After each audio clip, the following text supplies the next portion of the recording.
Hey guys, Rick and Eric from Woody's Traction Products, and we're here to talk to you about easy installation, what tools you're gonna need, making sure that you get the right product, whether it's 2-ply or single-ply tracks, and basically everything you need to do this on your own at home. So let's go. Start off with the products you're gonna need. So you start off with some studs. You'll need backing plates, and then the nuts that you'll need will come with the studs. A few tools you'll need. You want a stud install tool. You're gonna need an impact wrench or a ratchet with a 1/2-inch socket, and you're also going to need a torque wrench. I have a digital one here, but a clicker style or beam style will work just fine.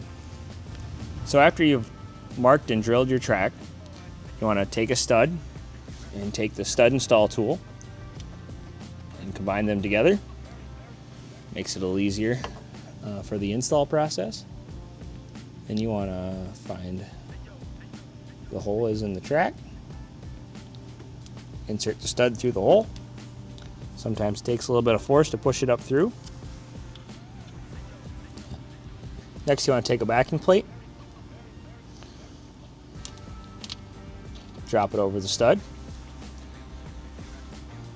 And finally, you want to take one of the nuts, start it by hand to avoid cross-threading.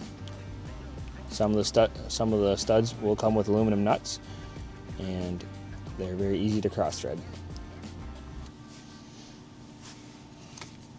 Next, you want to take your impact wrench or ratchet. Make sure that it's not turned all the way up. Turn down a little bit to avoid over-torquing. And run the nut down to the backing plate.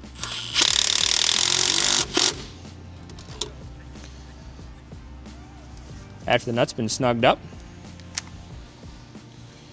you want to take your torque wrench.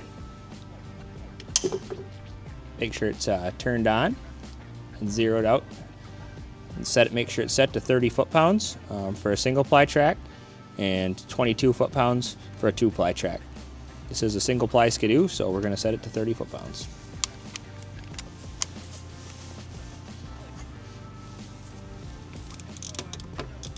Then we're going to take the torque wrench, put it onto the nut, and torque it to its final 30 foot-pound number.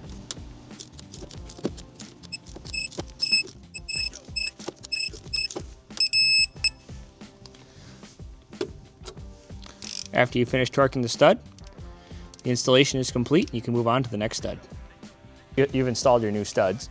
It's important to remember that after your first ride, you need to retorque your studs. The rubber will take a little bit of a set and compress slightly, so retorquing them is essential to the maximum performance of your traction products.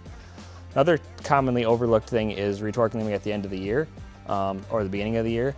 You need to make sure they maintain that 30 foot-pounds on a single-ply track and 22 foot-pounds on a 2-ply track. Everyone have a safe winter, and be sure to torque your studs.